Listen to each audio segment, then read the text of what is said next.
Alors bonjour à tous, bienvenue dans cet amphithéâtre de Citéco, la cité de l'économie, et bienvenue à cette conférence sur les mutations du travail, à l'heure où on débat et où on manifeste aussi contre la réforme des retraites. Je vous propose de réfléchir ensemble pendant environ 1 heure sur la place qu'occupe le travail dans nos vies. On parle de grandes démissions, on parle d'épidémie de flemme, on parle de démissions silencieuses. Tout ça peut être à cause ou grâce, on verra ça aussi, à l'épidémie de Covid qui aurait modifié notre rapport au travail. Alors on va voir ce qu'il en est et nous allons en discuter avec nos invités que je vais vous présenter. Si vous avez des questions, gardez-les en mémoire. On vous donnera la parole à la fin de nos échanges pour que vous puissiez vous aussi interagir avec nos invités. Voilà pour l'introduction. À ma droite, Dominique Méda. Bonjour Dominique. Bonjour, Vous bonjour êtes à toutes et tous. professeure de sociologie et directrice de l'Institut de recherche interdisciplinaire en sciences sociales à l'Université Paris-Dauphine. Et vos thèmes de recherche concernent les politiques sociales et de l'emploi, ainsi que les questions relatives à la transition écologique. On en parlera effectivement aussi. Bonjour Philippe Askenazi. Bonjour. Vous êtes économiste spécialiste des mutations du travail et vous êtes directeur de recherche au CNRS Centre Maurice Alvax, professeur associé à l'ENS. Première question, qui est forcément d'actualité en cet après-midi. Pourquoi est-ce qu'il est important, intéressant, évident, nécessaire de parler du travail et de ses mutations à l'heure du débat sur les retraites? Dominique Méda? Parce que c'est vraiment le sujet essentiel dont on n'a pas parlé suffisamment. Moi, il me semble que si le gouvernement avait été très raisonnable, il aurait dû commencer par se rendre compte qu'il y a en France une crise du travail, montrer sa bonne volonté et montrer son souhait d'avancer sur cette question, c'est-à-dire de commencer à traiter le sujet avant d'en arriver à un certain nombre de propositions d'ajustement sur les retraites, peut-être nécessaires et qui peut-être pouvaient prendre d'autres formes que celles qui sont prises aujourd'hui. Mais pourquoi je dis qu'il y a une grave crise du travail et pourquoi ça explique en partie, je dirais, la fureur des gens à l'annonce de cette réforme, c'est parce que aujourd'hui, il y a un certain nombre de personnes pour lesquelles le travail est juste insoutenable. Et d'ailleurs, ce terme de insoutenable a été utilisé dans la publication d'un papier il y a 2 jours par la direction de l'animation de la recherche, des études et des statistiques. C'est la direction qui fait les études, les recherches et les statistiques du ministère du Travail, qui nous dit que 37% des personnes en emploi considèrent qu'elles ne pourront pas travailler jusqu'à l'âge de la retraite parce que leur travail est insoutenable. Et si le travail est insoutenable, ça veut dire que si on allonge encore les années nécessaires pour atteindre le taux plein de la retraite, ces personnes ne seront plus au travail. Donc, elles seront où? Elles seront soit au chômage, soit en invalidité, soit au RSA. Donc, elles ne seront ni en emploi, ni à la retraite. Donc, on peut penser avec des salaires bas et des moyens de continuer à vivre très restreints. Philippe Askenazi?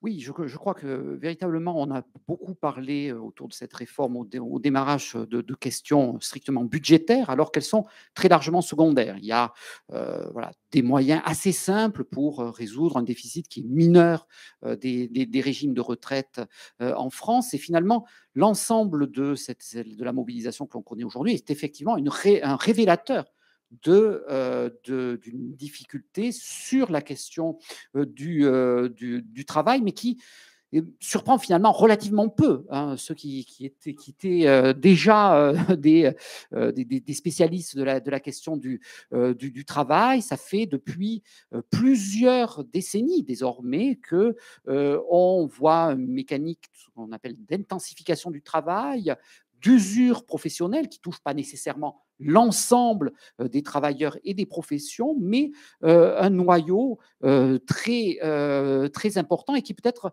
une dégradation qui est plus marquée qu'en France. Alors, le type de statistique qu'a pu citer Dominique Méda Elle vient d'une enquête française, mais il y a une enquête européenne sur les conditions de travail où là, il y a le même type de question qui est pour des personnes, mettons, de 40 ans, est-ce que vous considérez que vous pouvez travailler sur le même type d'emploi jusqu'à l'âge de 60 ans? Et là, donc, effectivement, on est toujours aux alentours de 40% de Français et en fait 50% de femmes. C'est plus les femmes d'ailleurs que les hommes qui répondent à cette insoutenabilité de leur travail. Et c'est nettement plus marqué que dans beaucoup de pays européen, c'est à peine 10-15% en Allemagne. Donc il y a des phénomènes globaux et des phénomènes plus particuliers en France. Et disons que tous ces chiffres-là étaient connus, et c'est là où il y a une forme de surprise, c'est-à-dire que voilà, il y a quand même un corpus scientifique, un corpus, puisqu'il était cité la DARES ou l'adresse, qui sont des organismes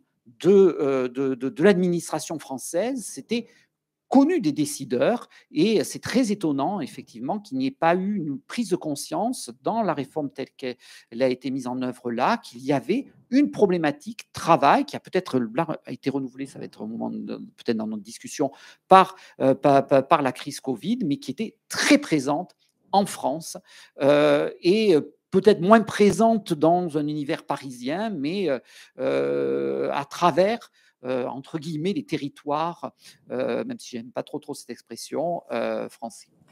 Est-ce que je peux Bien ajouter sûr, quelque tout à chose? fait. En effet, on peut dire que les différents ministres du Travail disposaient de toutes les informations nécessaires pour connaître cette situation, parce que cette DARES, cette direction, elle publie très régulièrement les résultats de ses enquêtes sur les conditions de travail. Mais je dirais que le gouvernement aussi a mis sa patte dans l'affaire, puisque peut-être vous souvenez-vous que lors de la dernière réforme des retraites, la réforme Touraine, il y a eu une sorte de négociation entre le gouvernement et la CFDT pour accorder des sortes de compensations à un certain nombre de personnes dont les métiers étaient pénibles. Et on a donc inventé le compte personnel de prévention de la pénibilité, dans lequel il y avait 10 critères. Et selon la manière dont on subissait les pénibilités relatives à ces 10 critères, eh bien, vous pouviez avoir un certain nombre de compensations en termes de formation, partir plus tôt, etc., etc. Et le gouvernement d'Édouard Philippe, la première chose qu'il a faite en cette matière, c'est de supprimer 4 des 10 critères qui existaient, des critères particulièrement importants, le port de charges lourdes, des postures difficiles et douloureuses, des produits chimiques, les vibrations. Ça, on a considéré, alors c'était sur la demande du MEDEF, hein, qui trouvait que tout ça était beaucoup trop compliqué. Donc, on a ôté quatre critères, ce qui fait que la pénibilité a été bien moins bien prise en compte. Voilà pourquoi la situation a encore été d'une certaine manière aggravée, malgré toutes les connaissances que l'on avait. Juste encore un mot là-dessus, on a par exemple une parfaite connaissance depuis longtemps de ce qui se passe à l'hôpital. En 2013, il y a eu justement les résultats de cette enquête sur les conditions de travail qui montraient combien c'était dans les services publics et plus encore dans l'hôpital que les conditions de travail étaient dégradées, avec presque, si vous voulez, ça aurait pu jouer le rôle d'alerte, hein, cette publication, mais manifestement, ça n'a rien changé. Vous parlez très clairement tous les deux donc de cette prise de conscience dans la rue à l'occasion de cette réforme des retraites, de l'insoutenabilité du travail, des conditions de travail qui sont rendues difficiles. Vous avez employé ce mot de pénibilité et c'est un des grands enjeux de ce débat sur les retraites. Quand on a commencé à préparer cette conférence, vous m'avez alerté sur attention, on parle des mutations du travail ou on parle des mutations de notre rapport au travail. Et là, je crois qu'on est vraiment dans les mutations du travail. Et c'est vrai que je voudrais qu'on en parle un peu plus. En quoi on aurait pu croire que toutes les inventions, innovations techniques puis technologiques allaient finalement libérer le travail et l'alléger pour le travailleur. Qu'est-ce que finalement on constate? Vous parliez de plusieurs décennies en arrière. Qu'est-ce qu'on a constaté et en quoi le travail a changé et comment? Alors, ça serait encyclopédique hein, pour essayer d'expliquer comment le travail a changé. Je pense que le terme changement est important, hein, c'est-à-dire qu'on a des mutations, des changements, ce qui ne signifie pas une disparition des pénibilités. Donc, je ne dirais pas que le travail est le même que celui qui pouvait être il y a 40 ans. Si on prend profession par profession, même la composition des professions s'est profondément modifiée avec quand même une montée de l'encadrement, par exemple, une désindustrialisation de l'économie française, nettement plus une féminisation du travail. Tout ça sont des éléments majeurs, des transformations technologiques. Donc le travail a connu des mutations, mais pas nécessairement dans une direction systématique d'amélioration des conditions de travail.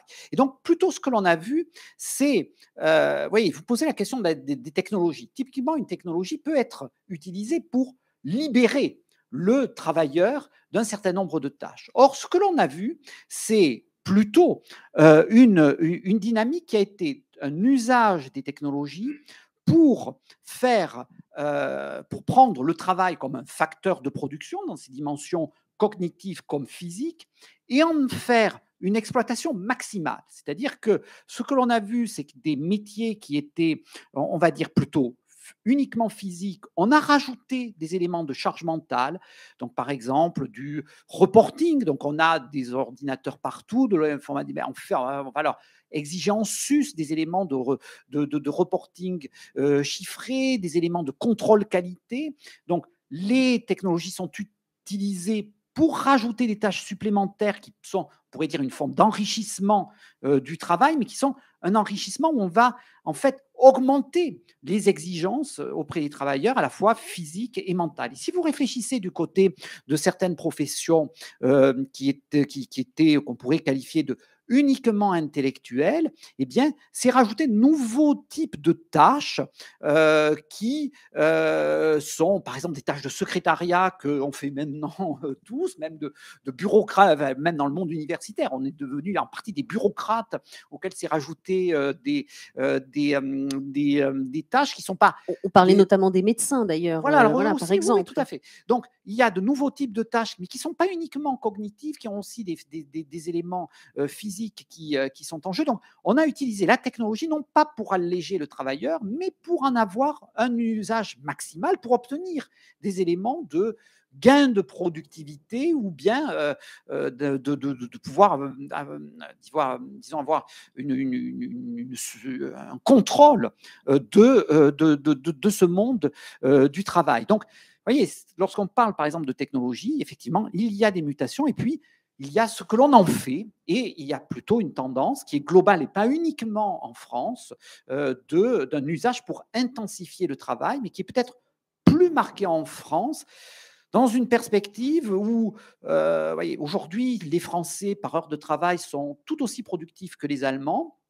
Ils sont 40% plus productifs que les Italiens, 20% plus productifs que les Britanniques. Mais lorsqu'on compare Français et Allemands, si on prend une statistique simple qui est le nombre d'accidents du travail ou même le nombre d'accidents mortels du travail, il y en a 3 fois plus par travailleur en France qu'en Allemagne. Donc on a à la fois une situation où finalement on a le même type d'exigence que ce qu'on peut rencontrer dans des pays nordiques. Donc, vous voyez, on s'éloigne de la fameuse flemme, etc.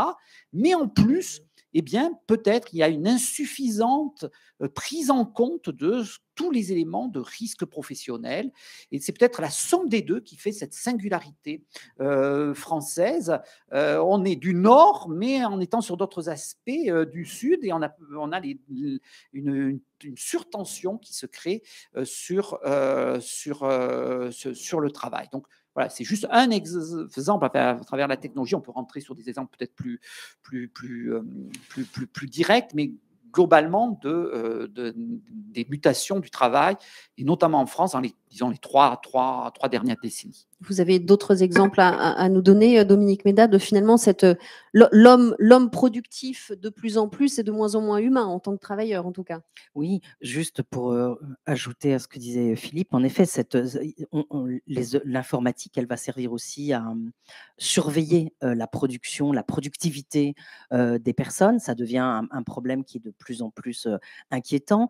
Un certain nombre de chercheurs disent qu'il faudrait vraiment mettre dans les conventions collectives de quoi protéger les salariés, parce que maintenant, on peut regarder la vitesse avec laquelle ils tapent, est-ce que quelquefois ils quittent leur ordinateur des yeux. Bref, c'est une exploitation maximale, comme disait Philippe, sans parler je dirais de la financiarisation de l'économie, qui a fait qu'on a eu sans arrêt des fusions, acquisitions, des changements dans les entreprises qui sont douloureux pour les gens, qui parfois se terminent par des grands plans, des licenciements, des malaises au travail, etc. Et tout ça aboutit à ce que disait Philippe Askenazi tout à l'heure, c'est-à-dire à une situation où la France, quand on la compare aux autres pays européens, est extrêmement mal placée, puisqu'on a à la fois plus de contraintes physiques, plus de contraintes psychiques, moins de participation aux décisions, moins d'influence sur les décisions importantes pour le travail,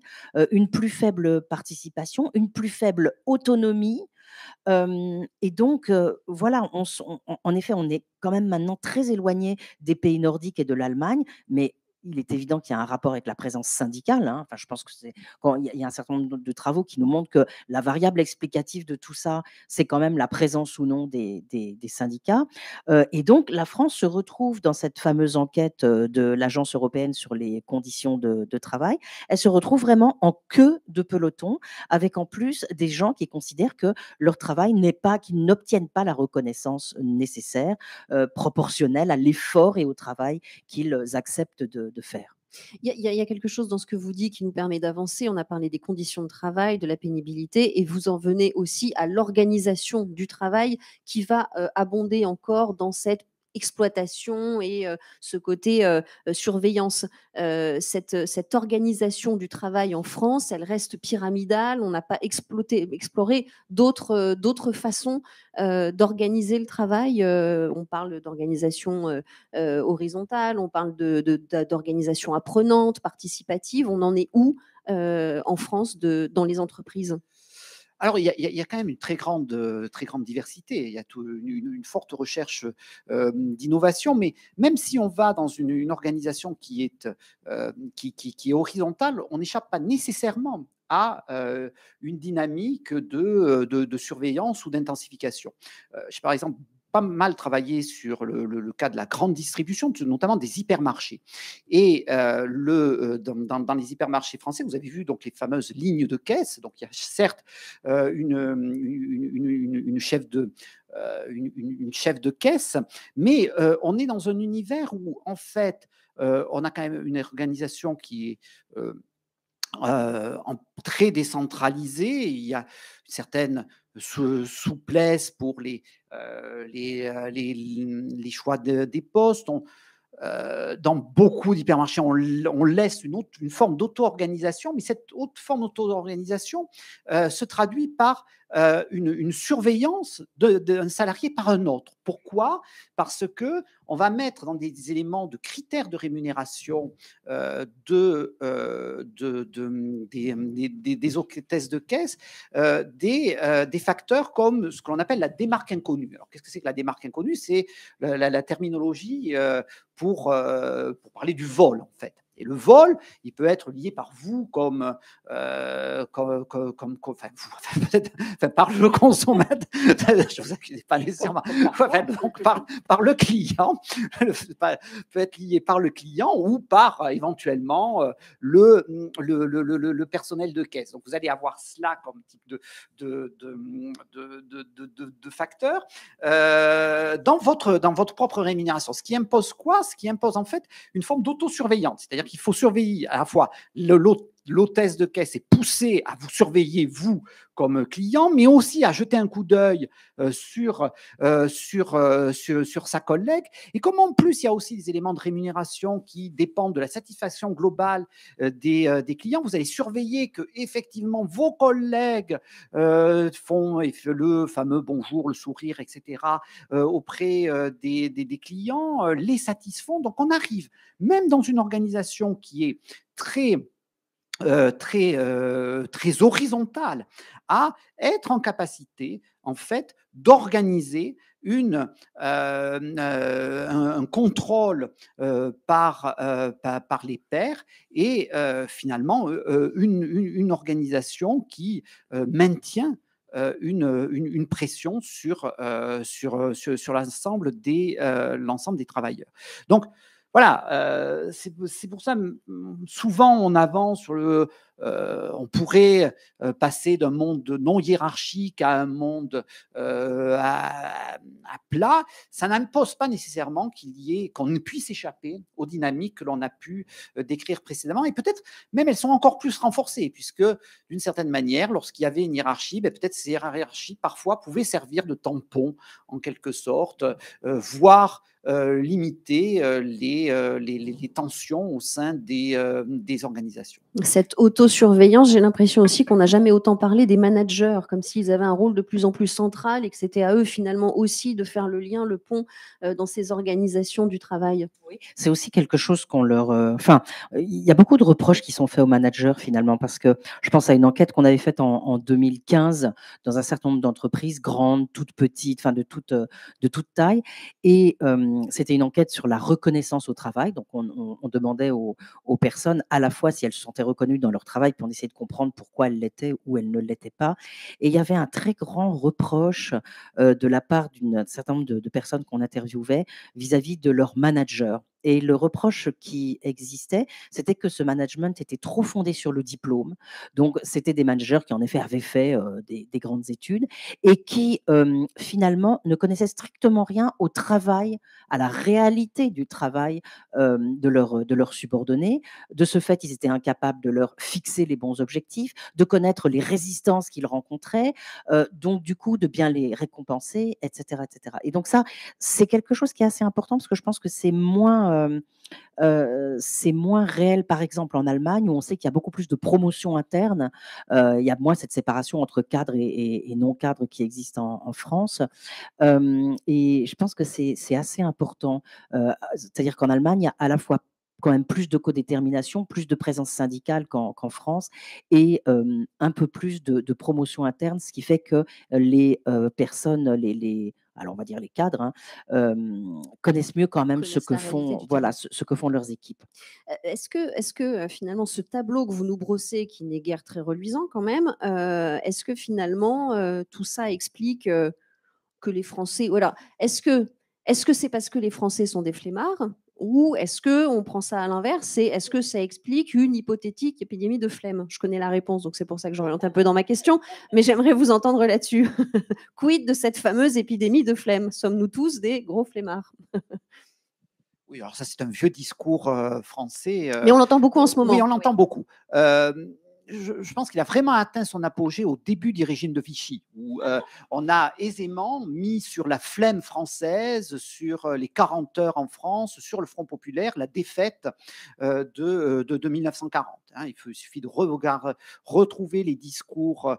Justement, le 18 juin 40, il y a eu un discours de Pétain. Ça vaut vraiment, c'est intéressant à relire parce que c'est entièrement finalement sur justement une France de flemmards qui explique la défaite, alors qu'on l'on sait, les historiens ont largement démontré que la défaite de la France est liée justement à ces dirigeants, enfin, au cadre de l'armée, voilà, qui étaient très très largement incompétents, qui n'avaient pas su anticiper la forme d'un conflit moderne, mais il y a eu cette insistance sur cette flemme française. Et c'est, disons, une forme d'héritage hein, que l'on rencontre encore aujourd'hui et de manière en quelque sorte ponctuelle et qui est restée, et avec cette idée aussi que les Français travailleraient moins en termes de durée de temps de travail, alors qu'elle est banalement équivalente à celle des Allemands. Alors, on a un temps plein un petit peu plus faible, mais les femmes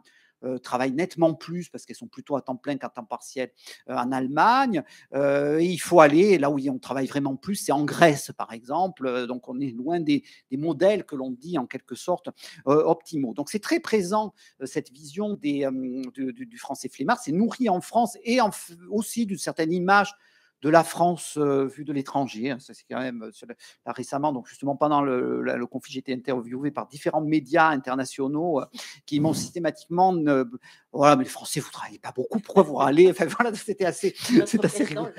Oui, oui, non, mais ça, je suis d'accord. Peut-être que lui travaille beaucoup, mais voilà. Donc ça, c'est présent. Je pense que justement aujourd'hui, à nouveau, hein, ce que révèle des éléments lourds, hein, ces indicateurs sur les conditions de travail. Alors, on peut dire que c'est en partie subjectif, et c'est pour ça que j'insiste beaucoup sur les indicateurs d'accident du travail. C'est quand même des preuves qu'on n'est pas dans un univers de flemme. Et il y a un autre type d'indicateur qui, je pense, très important, c'est celui du présentéisme. Donc, le présentéisme, alors avant la crise Covid, parce que bon, les choses ont été vraiment changées par des aspects sanitaires, mais avant la crise Covid, on avait certes, entre guillemets, une épidémie d'absentéisme, une montée de l'absentéisme en France, mais on avait dans le même temps une montée du présentéisme. Le présentéisme, c'est venir au travail alors même qu'on est malade.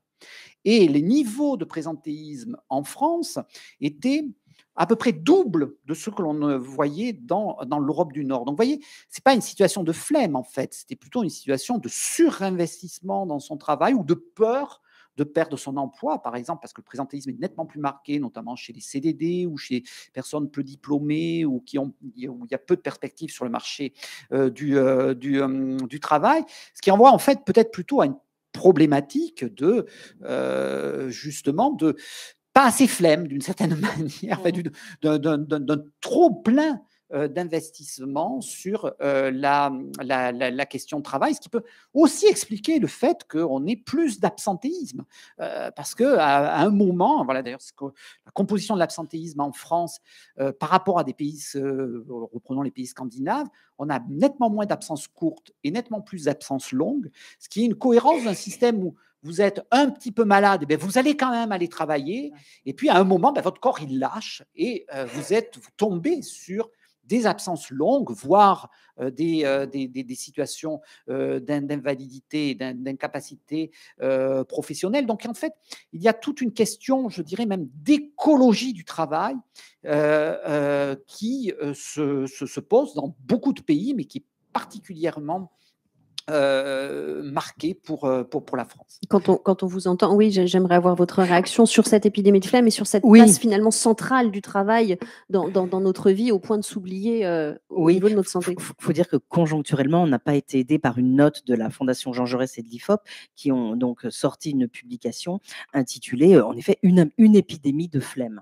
Et dans cette note, ils faisaient une forme de confusion quand même, hein, entre la flemme qui saisissait les consommateurs qui ne veulent plus quitter leur canapé et donc qui appellent des livreurs pour qu'ils viennent apporter à manger chez eux, et ce qui se passait au niveau du travail. Alors, je pense qu'ils n'ont pas vu à quel point c'était gênant de faire ça, mais en plus, ça s'est ajouté à l'idée qu'il y avait une grande démission et que cette grande démission, finalement, c'était un retrait du travail. Les gens ne voulaient plus travailler, alors qu'on sait très bien maintenant que ce n'était absolument pas ça, mais que c'est simplement que les gens, avec la reprise de l'emploi, en profitaient pour quitter un emploi aux conditions de travail extrêmement dégradées pour aller vers des conditions de travail un peu moins dégradées.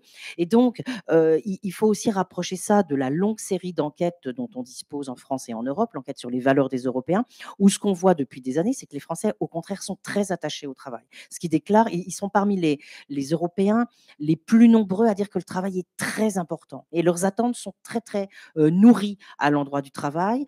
Ils attendent un travail, bien sûr, bien payé, mais aussi intéressant. Ils sont ils accordent beaucoup d'importance à l'intérêt intrinsèque du travail et puis aux relations sociales que le travail permet. Mais, et on en revient à notre tout premier sujet, hein, ces attentes qui sont sans doute encore plus fortes qu'ailleurs, elles sont encore plus déçues qu'ailleurs par la réalité des conditions de travail. Et donc, il y a une espèce là de fossé gigantesque entre les immenses aspirations et puis ce sur quoi elles viennent en quelque sorte se fracasser. Et pourquoi est-ce que ce sujet de la grande flemme des Français revient aujourd'hui, là, dans le débat actuel? On a vu que ça courait en général dans une certaine forme de culture des travailleurs français. Pourquoi on en reparle là? Pourquoi est-ce qu'à un moment, la Fondation Jean Jaurès ressort ça? Est-ce que c'est conjoncturel? Est-ce que c'est un moyen de regarder ailleurs, de pointer du doigt je sais pas. Il y a l'idée, je commence, il y a l'idée que tout aurait changé depuis la crise Covid. Moi, je pense pas que tout a changé, hein. Bien sûr, ça a changé des choses. On a découvert le télétravail. Peut-être que des gens ont fait pause et se sont rendus compte que finalement le travail prenait une place beaucoup trop grande dans leur vie et puis que leurs conditions n'étaient vraiment pas formidables.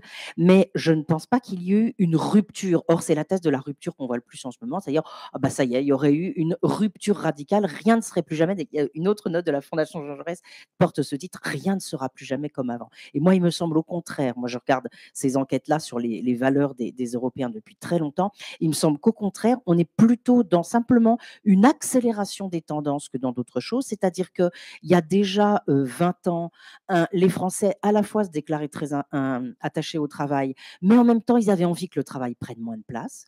Ils avaient envie d'une amélioration de la conciliation entre vie professionnelle et vie personnelle. Ils trouvaient que le travail débordait trop et on a même fait une enquête avec l'INED et l'INSEE en 2003, l'enquête Histoire de vie, construction des identités, dans lesquelles vous avez quand même 66% des personnes interrogées qui disent que le travail est moins important que d'autres choses. Donc, je ne pense pas du tout qu'on soit dans une rupture. Puis alors, après, il y a la manière de poser les questions, etc. etc. Et voilà, nous, avec mes collègues, on parle plutôt on parle pas de centralité du travail, mais de polycentrisme des valeurs, c'est-à-dire les gens, ils veulent à la fois, bien sûr, un travail, être heureux au travail, bien gagner leur vie, mais ils ont aussi d'autres choses à faire dans leur vie, très importantes. Alors on va effectivement arriver, aux conséquences ou à ce qu'a pu révéler, la crise du Covid, qui c'est effectivement central dans ce débat. Mais je voudrais d'abord, vous poser une question parce qu'on a parlé de flemme, de grandes démissions. Il y a aussi tout le débat autour des démissions silencieuses. Donc le fait de rester à son poste et de se désinvestir totalement, de son travail. Qu'est-ce que vous observez, vous, dans vos études et qu'est-ce que vous avez à dire là-dessus? Alors c'est très, très difficile à à mesurer.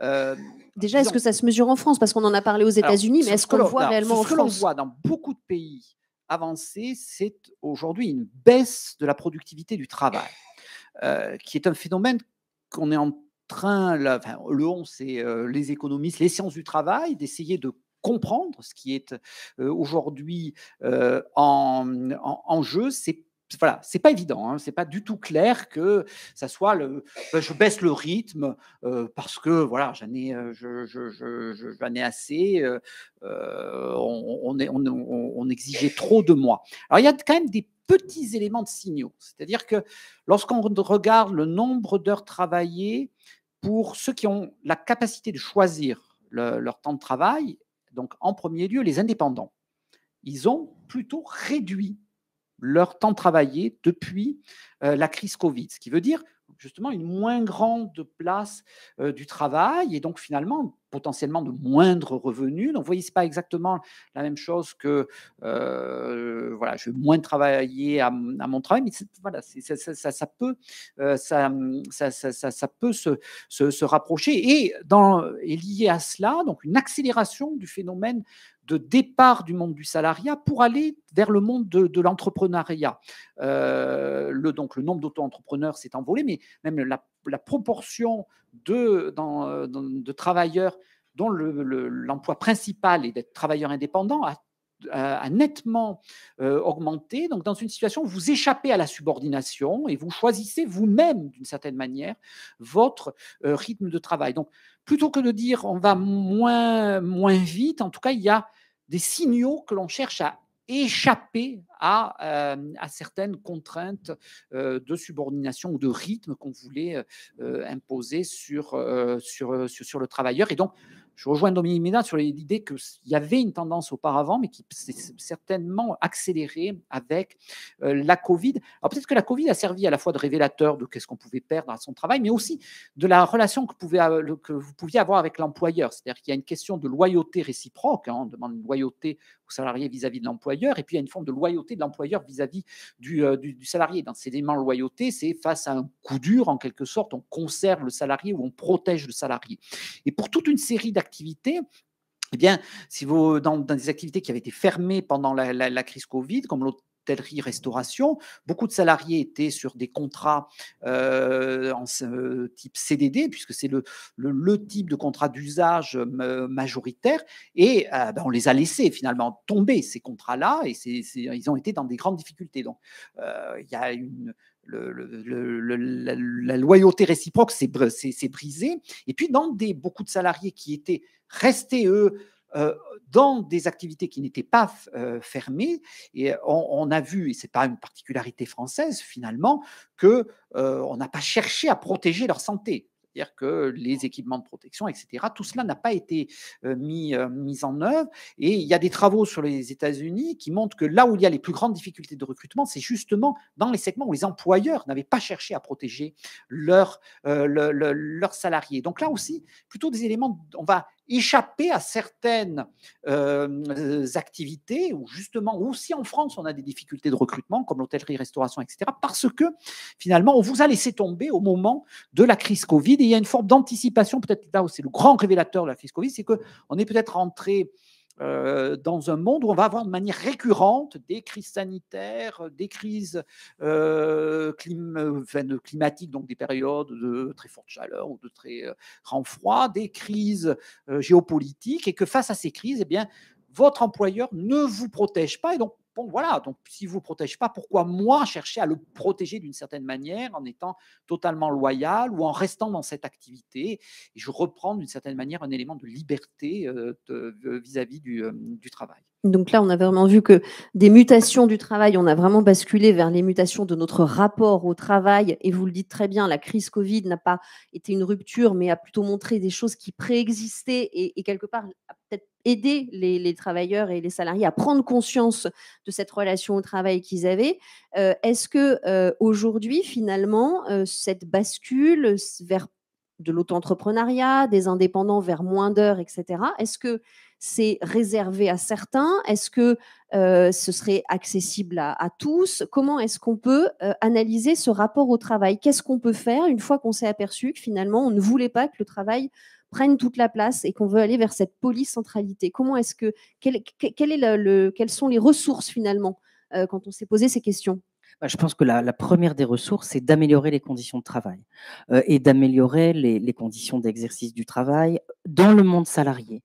Parce qu'en effet, il y a des effets de fuite, mais en même temps, l'auto-entrepreneuriat, on sait très bien que ça n'est pas la Ça solution n'est pas la miracle. panacée. C'est des gens qui travaillent beaucoup pour un retour financier qui est souvent faible, hein. On a des enquêtes là-dessus. Donc voilà, moi je pense que ce qu'il faut faire aujourd'hui, c'est vraiment d'abord un grand plan d'amélioration des conditions de travail. Alors on sait qu'il y a des assises du travail en ce moment, mais c'est complètement étouffé par rapport à tout ce qui se passe. Et puis, je ne suis pas sûre que les organisations syndicales vont avoir envie de continuer à réfléchir sur le travail après ce que le monde du travail aura subi. Donc voilà, renforcer les protections et les conditions de travail du salariat. Il y a plein de choses à faire, hein. Et comment améliorer cette reconnaissance aussi, ce sentiment que vous avez décrit, que beaucoup de professions ont eu, d'inutilité, de non-reconnaissance sociale? Comment travailler là-dessus? Comment améliorer ça? Ça, c'est beaucoup plus abstrait quelque part. Oui, mais il me semble qu'il y a 2 grands volets sur lesquels il faut travailler.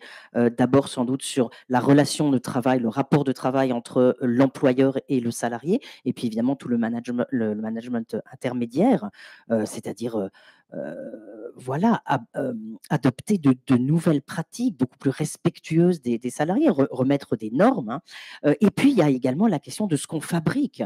On voit bien qu'aujourd'hui, il y a un certain nombre de personnes, jeunes et moins jeunes, qui n'ont plus envie d'alimenter ces entreprises qui investissent dans le fossile et qui finissent par détruire la biosphère. Et donc, je pense qu'on a là devant nous un gigantesque chantier, à la fois pour changer les pratiques de travail et pour changer tout simplement ce que l'on produit. Et espérons après, moi je vais jusqu'à penser qu'on pourrait changer la gouvernance de l'entreprise. On a écrit avec des collègues un petit livre qui s'appelle Le manifeste de travail, démocratiser, démarchandiser, dépolluer, sur une idée d'une de mes collègues qui est le bicaméralisme, hein. Sa thèse, c'est en gros, c'est pousser la codétermination à son terme, c'est-à-dire dire que l'entreprise, ça n'est pas seulement, elle n'est pas seulement là pour enrichir les actionnaires, mais que les travailleurs qui sont dans cette entreprise aussi prennent des risques, mettent tout leur investissement, et que donc il faut que l'entreprise soit dirigée par 2 chambres, une chambre des travailleurs, une chambre des actionnaires, à égalité, avec des droits de veto, etc. Voilà, je pense qu'aujourd'hui, il est vraiment temps de remettre cette question à l'ordre du jour. Ça nous amène à une question que je voulais vous poser pour conclure. On parle beaucoup aussi de sens du travail et donc du sens que l'on peut donner à son travail au quotidien pour pouvoir être motivé, plus productif et peut-être aller vers autre chose. Comment redonner du sens au travail? Comment redonner du sens à la valeur travail? Comment imaginer l'avenir du travail? C'était la question sur laquelle je voulais qu'on termine. C'est toi, c'est ton tour. Vous séchez? Non, je ne sèche pas. Non, alors effectivement, ce qu'il y a il y a à la fois une question de sens et une question même d'éthique du travail, hein, qui rentre en jeu. Il y a une part importante des travailleurs et notamment des cadres qui sont en situation de conflit éthique. C'est-à-dire que non, c'est pas même pour certains, c'est pas tant leur travail qui n'a pas de sens, c'est qu'ils voient la direction de leur travail, c'est-à-dire effectivement une situation où on va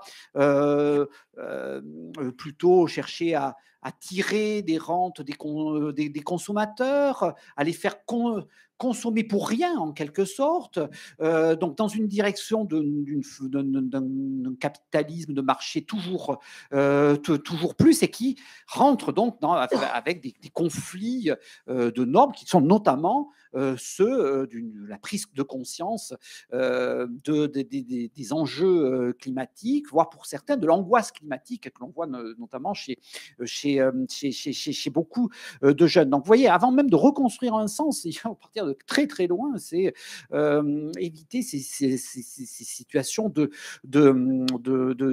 conflits éthiques. Donc, alors, comment faire? Alors, voilà, chacun d'entre nous, on avance des idées. Je crois que il y a de mon côté, avec des collègues, on réfléchit sur comment mettre en œuvre plus de délibération au sein de l'entreprise. Vous voyez, c'est pas tant jouer un rôle dans la décision de l'employeur, mais organiser des délibérations collectives qui mettraient en évidence finalement une forme de communauté de pensée au sein des travailleurs et sur lesquels les syndicats pourraient se saisir des idées donc ils serviraient simplement de médiateurs entre les idées qui émergeraient de manière très largement, probablement majoritaire, au sein des travailleurs de l'entreprise et le management. Et je crois que la direction corporate, si on peut prendre ça, de l'entreprise, mais par ailleurs, de la même manière dans le monde de l'administration, dans un hôpital public, dans une université, dans un lycée.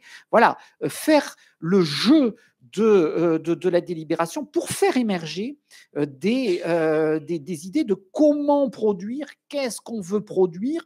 Et là, je crois qu'il y aurait un gain à la fois pour, évidemment, les travailleurs, mais aussi tout simplement les employeurs, puisque retrouver donc redonner un sens global au travail et à la fonction de l'entreprise est certainement la bonne direction en quelque sorte pour être en capacité de faire face aux crises auxquelles on fait face aujourd'hui et dans les prochaines décennies. Et tout ça, ce sont des idées, c'est plutôt vraiment une invitation au monde du travail, aux citoyens, au sein d'organisations déjà existantes instituées comme les syndicats ou à travers toutes sortes d'autres innovations qu'il faut inventer en quelque sorte ce futur du travail. Donc nous, je pense que notre rôle, c'est d'essayer d'éclairer, de donner quelques pistes, mais pas nécessairement d'avoir la solution miracle. Donc redonner la main au travail, je crois que c'est la première mission dans un univers où on a de moins en moins une main sur la décision publique et de moins en moins la main sur la décision des organisations au sein des entreprises comme des administrations. Il y a une forme de technocratie en quelque sorte, technostructure qui s'est accaparée ces éléments de décision. Donc voilà, redevenir citoyen en entreprise, ça me semble être la première direction à avoir. On avait ce débat, je vous donne la parole tout de suite, Philippe Askenazi, juste avant cette conférence, et vous avez employé ce mot, je suis optimiste tant qu'on peut sauver la démocratie, et la démocratie aussi bien au niveau de l'État qu'au niveau des entreprises et des citoyens. Donc c'est exactement ce que vous venez de nous décrire. Dominique Méda, pour conclure. Non, mais en 2 mots, moi je suis tout à fait d'accord. C'est-à-dire il faut qu'on réfléchisse en effet sur l'entreprise, sur les intérêts de qui sert l'entreprise. Voilà, essayer de se dresser contre ce que disait Milton Friedman dans les années 70, quand il racontait que la seule responsabilité de l'entreprise, c'est en gros d'augmenter le profit des actionnaires. Non, il faut que maintenant on comprenne et on mette en œuvre le fait que l'entreprise, c'est une communauté humaine qui en effet est engagée dans des activités pour produire des biens et services utiles. Et donc ça doit nous amener à complètement revoir nos manières de procéder jusqu'à maintenant. Je crois que maintenant, on va pouvoir vous donner la parole pour que vous puissiez vous aussi poser vos questions à Dominique Méda et à Philippe Askenazi. J'ai personne pour faire circuler un micro, donc je vais vous demander de parler fort. Monsieur, on vous écoute.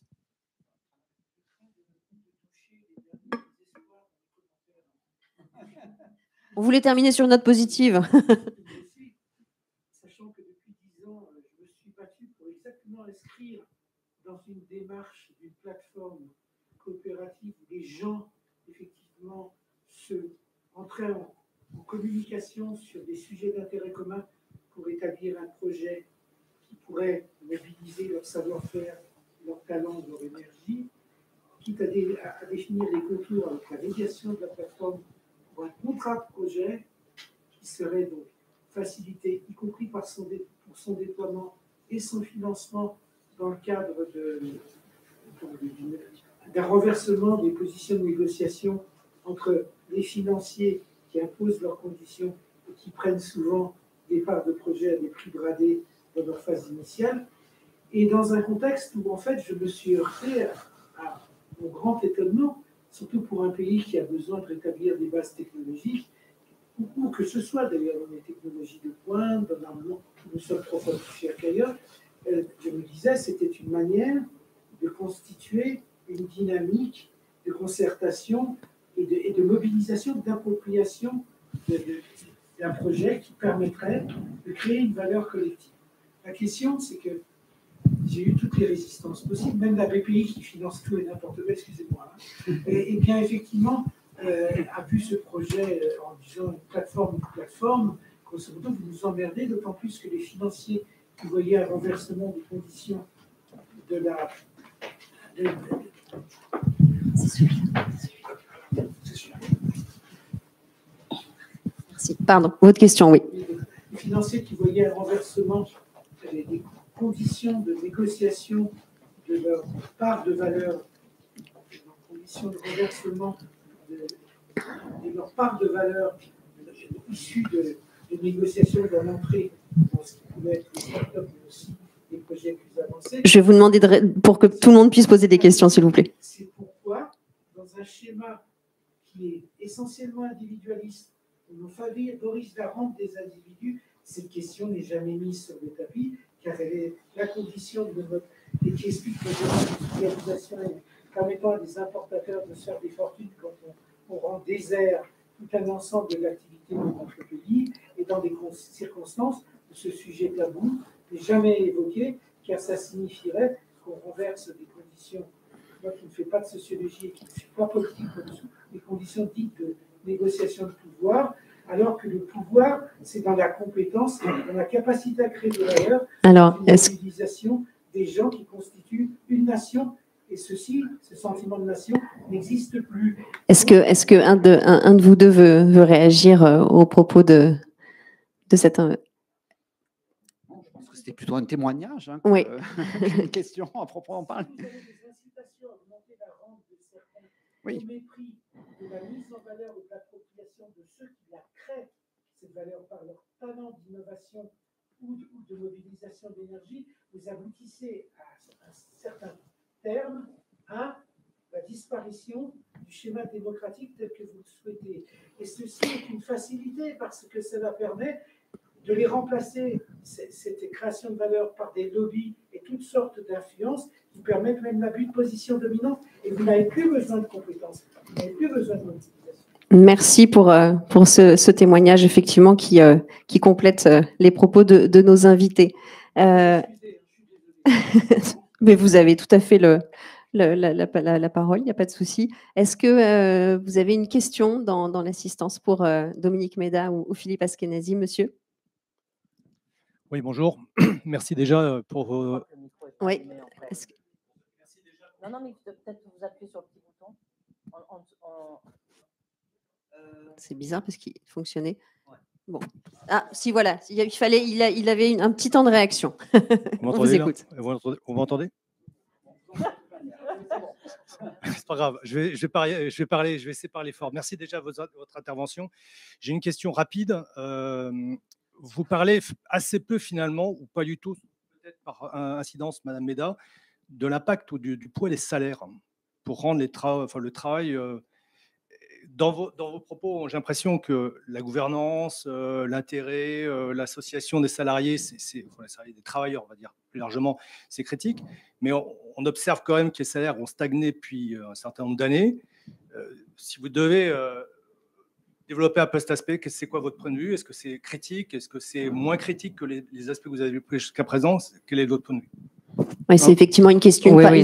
C'est très vaste. Effectivement, c'est un domaine qu'on n'a pas abordé. Mais je vais très vite redonner la parole à Philippe, qui est l'économiste. Moi, je ne suis que la sociologue. Mais non, mais c'est vrai, c'est un point qu'on n'a pas traité. Mais à l'évidence, il y a un énorme problème de. En plus, vous aviez fait une grosse recherche, je me souviens, sur les salaires qui était très intéressante. On n'en a pas beaucoup parlé, mais c'est un sujet absolument essentiel. Il y a un énorme problème de salaire dans notre pays. On peut parler déjà simplement de ce qu'on appelle des travailleurs de deuxième ligne, là, dont il a été montré dans 4 600 000 personnes, dont il a été montré que leur revenu annuel moyen, c'était autour de 9 000 € quand même. Enfin, c'est absolument hallucinant. Il ne s'est rien passé pour eux à la sortie de la crise. Oui, il y a un énorme problème de salaire et donc de rééquilibrage du partage de la valeur ajoutée à opérer, à l'évidence. Oui, alors sur ce point, il y a plusieurs éléments à donner. Alors peut-être le premier, c'est que pour le coup, ce n'est pas un phénomène français uniquement. Dans l'ensemble des pays de l'OCDE, en fait, dans le monde entier, on a vu dans les 3-4 dernières décennies une déformation de ce qu'on appelle du partage de la valeur ajoutée, alors pour simplifier, entre le capital et entre le travail, où la part revenant au capital a très significativement augmenté. Alors on dit souvent, ce n'est pas trop le cas en France. Effectivement, lorsque vous prenez les mesures INSEE, il ne s'agit pas de dire qu'elles sont fausses. On ne voit pas de phénomène nécessairement spectaculaire. Il est en partie sous-estimé par le fait qu'il y a toute une dynamique d'optimisation fiscale des grands groupes français qui font partir les profits à l'étranger. Si vous voyez le PIB de l'Irlande, si vous avez fait un voyage en Irlande, vous n'avez pas l'impression que l'Irlande est un pays superbement plus développé que la France. On ne voit pas que les Irlandais ne sont pas bien plus riches que les Français.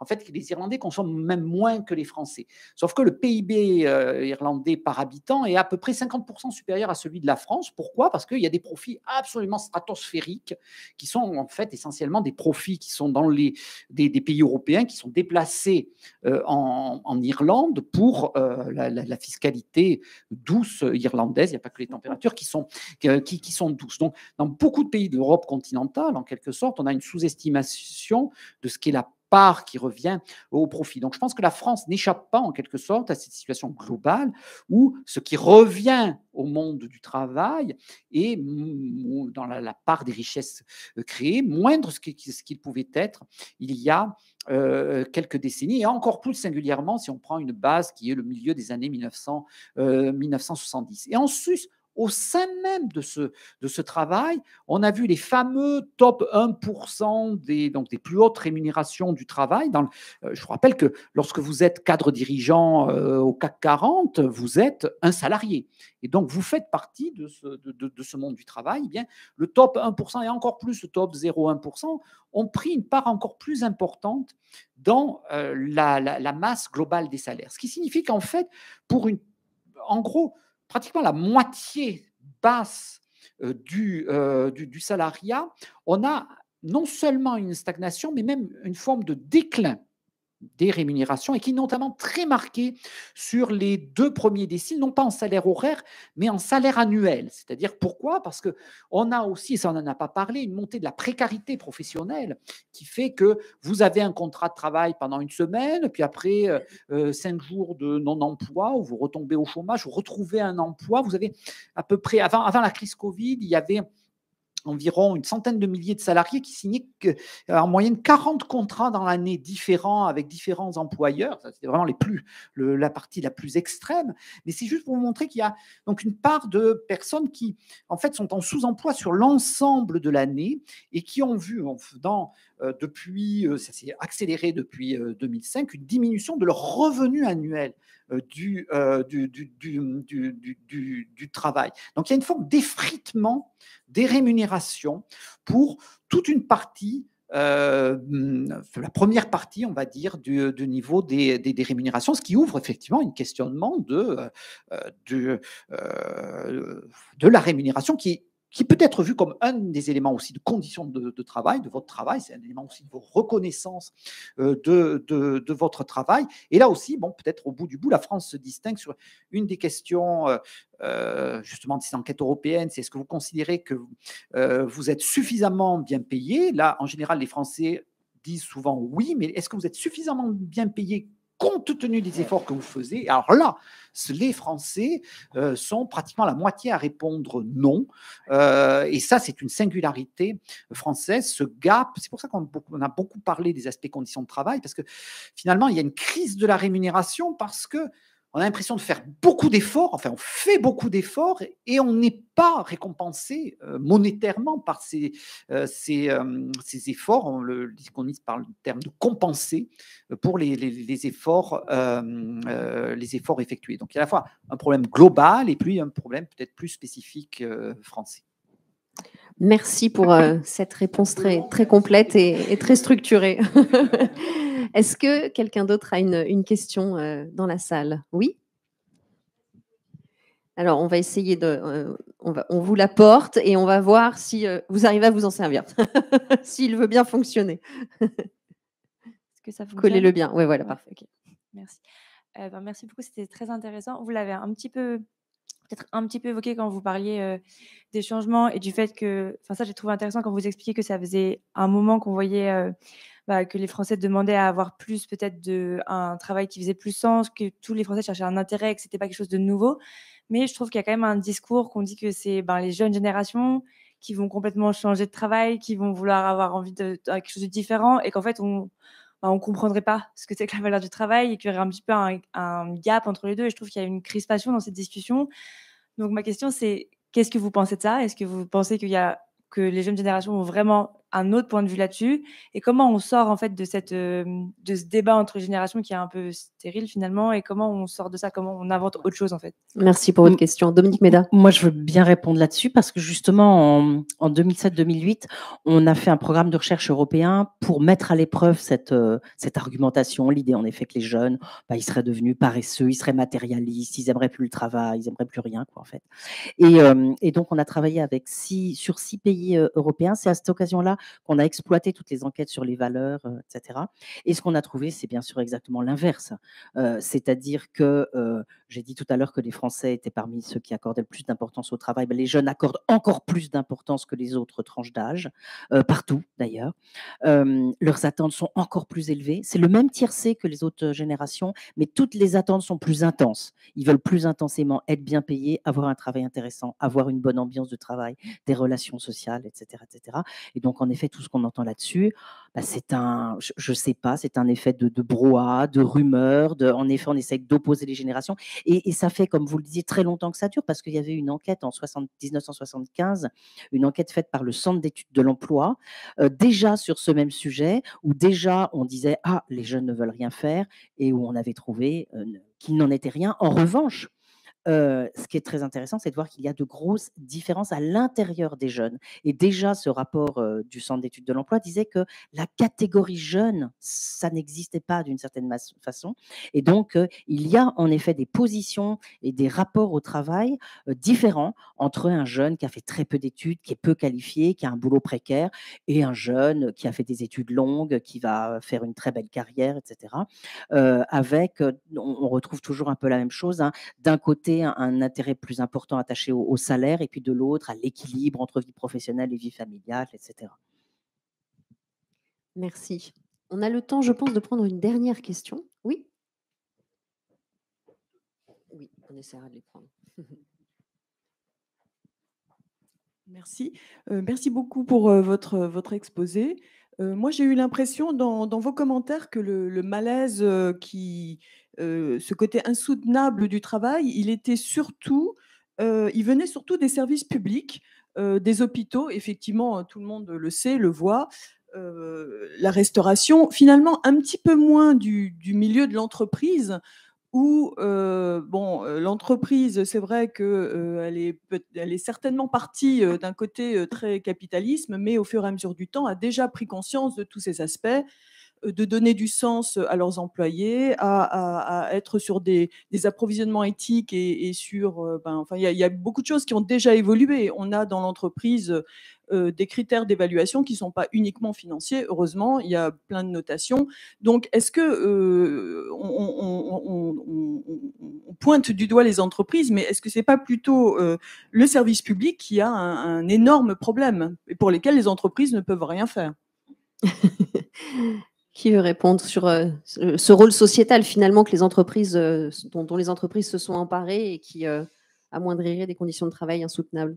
Oui, alors il y a une question au service public. Là, c'est très, très clair. On a parlé d'éléments de bureaucratisation qui, très certainement, a apporté finalement désorganisation, hein, des services publics et de plus grande pression.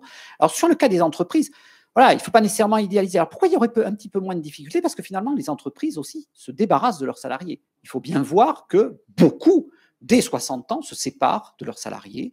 Voilà, aujourd'hui, on a quand même la moitié des personnes qui arrivent à l'âge de la retraite, au moment de leur liquidation de leur retraite, qui sont au chômage, et c'est justement pas des agents publics. Ceux-là, ils vont jusqu'au bout.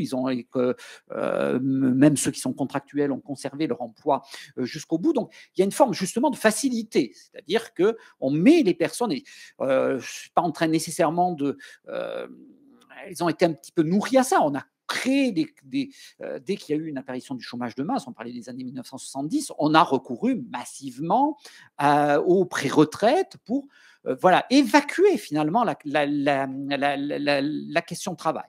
Et moi-même, enfin, bon, pour les travaux que j'ai pu effectuer au sein d'entreprises, à l'appel d'entreprises sur des entreprises qui justement déployaient des politiques de responsabilité sociale et environnementale, qui étaient finalement très fiers de ce qu'elles avaient pu faire, et se retrouver avec des indicateurs toujours aussi dégradés, et donc faisaient venir donc des chercheurs extérieurs un petit peu en dernier recours pour essayer de comprendre ce qu'il advenait.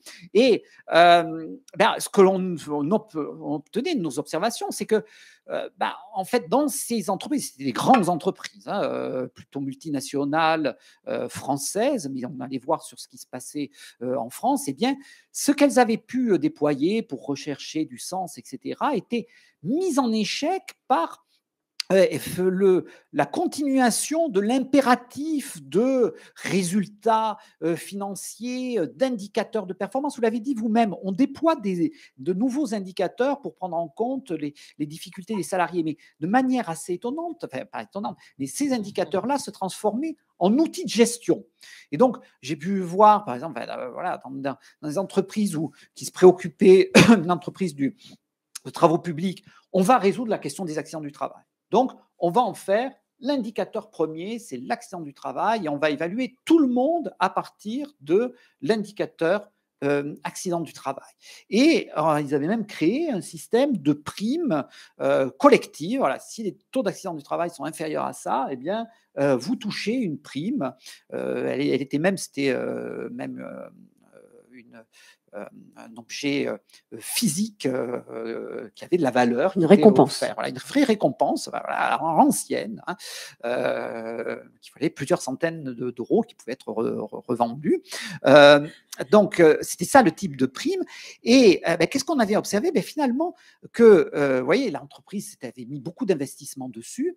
Eh bien, finalement, il y a ceux qui n'y arrivaient pas parce que, justement, il y avait l'impératif financier dominé, il fallait absolument rendre rapidement à la collectivité locale qui était donneur d'ordre le rond-point. Voilà, les travaux du rond-point devaient être terminés. Il avait fallu accepter de quand même laisser la circulation autour du rond-point parce que les gens n'étaient pas contents, sinon qu'on ferme totalement le rond-point. Il y avait eu un accident. Voilà, ils n'arrivaient pas à atteindre l'objectif. Eh bien, il y avait une forme de... C'était désespéré. Voilà. Je n'atteindrai jamais, j'aurai jamais la prime, mais laissons courir les choses. Et donc, ce que l'on voyait, en fait, c'est que au lieu d'avoir une démarche globale de prévention, on avait eu justement un recours à des indicateurs, à des outils de gestion, etc. Et il s'était transformé comme d'autres outils de gestion avec leurs effets positifs et leurs effets négatifs, et qu'au total, finalement, avait dominé des éléments plutôt négatifs. Ça avait accru la pression, l'autosurveillance entre les salariés, etc. Donc, c'est pour ça que je parle d'écologie du travail. Il faut vraiment avoir une vision de base, se reposer la question de comment fonctionnent les organisations. Tout ça demande du temps qui échappe, ce temps à la réflexion, malheureusement, au sein des entreprises. Donc, à nouveau, ça ne veut pas dire qu'elles ne veulent pas donner du sens, qu'elles ne se préoccupent pas de la question, mais elles n'arrivent pas à déployer les bons outils, notamment parce qu'elles sont toujours contraintes par cet horizon de court terme qu'un monde financiarisé impose. Si je peux ajouter un tout petit mot, moi je ne pense pas non plus que ça soit la bonne distinction privé-public. Il y a un malaise dans le public qui est évident, mais quand on regarde par exemple l'enquête de la DARES que j'ai citée, qui est sortie il y a 2 jours, donc 37% des personnes en emploi qui disent que leur travail est insoutenable. Dans les premiers, ceux qui trouvent leur travail le plus insoutenable, si mes souvenirs sont bons, hein, c'est les caissières, les infirmières et aides-soignantes, l'hôtellerie, commerce, restauration et les ouvriers non qualifiés du bâtiment. Donc voilà, ça dépend en fait plus du secteur que de public-privé, quoi. Une dernière question, vous aviez levé la main et après on clôturera ces débats. Merci beaucoup pour votre exposé. Moi, j'avais une question par rapport au phénomène qui a lieu depuis quelques décennies maintenant, mais d'externalisation du travail, le recours à de l'intérim dans toutes les classes socio-professionnelles et dans tous les secteurs, avec cabinets de consultants, etc. Est-ce que ce phénomène-là risque pas de mettre en péril finalement tous les axes d'amélioration qu'on pourrait mettre pour essayer de contenir le mal-être des salariés, de rompre le dialogue social, etc. C'est fait pour ça. Non, mais c'est vrai, c'est fait pour ça, bien sûr, c'est fait pour échapper à toutes les mesures de protection du salariat qui sont plutôt en œuvre dans les grandes entreprises. Et donc, on essaye d'externaliser, de faire travailler dans des plus petites entreprises, d'avoir des relations de donneur d'ordre. Il y a 2 travaux intéressants. Il y a une note du collectif Nos services publics qui chiffre l'externalisation de l'État vers, en effet, toutes les prestations privées, qui est très, très intéressante. Et puis, il y a un livre très intéressant aussi de Julie Valentin et François-Xavier Devetter sur ce phénomène qui s'appelle 2 millions de travail. Ouais. Voilà. Julie Valentin et François-Xavier Devetter sur ce phénomène-là et qui montre, et c'est ça que je trouve absolument passionnant, qui montre que cette externalisation, elle est réalisée même si c'est plus cher, même si ça revient plus cher en fait d'externaliser. Merci beaucoup pour toutes vos questions, pour votre attention. Merci à Dominique Méda et à Philippe Askenazi. Philippe Askenazi, votre dernier ouvrage, Partager les richesses chez Odile Jacob. Et Dominique Méda, je vous laisse le dire parce que j'ai oublié de vous le demander avant la conférence, si vous voulez en citer un. D'accord. Alors, le tout dernier, c'est un livre qui s'appelle « C'était les années Macron » et c'est toutes mes chroniques mensuelles dans Le Monde, Philippe en fait aussi, de 2018 à 2022 qui ont été rassemblées. Voilà. Merci. Et j'ai encore un mot, si vous voulez poursuivre cette réflexion, il y a une projection de documentaire demain à 15 h, Work in Progress et Why Do We Even Work de Samuel Durand. C'est à 15 h aussi, si vous voulez continuer cette réflexion. Voilà, merci à tous.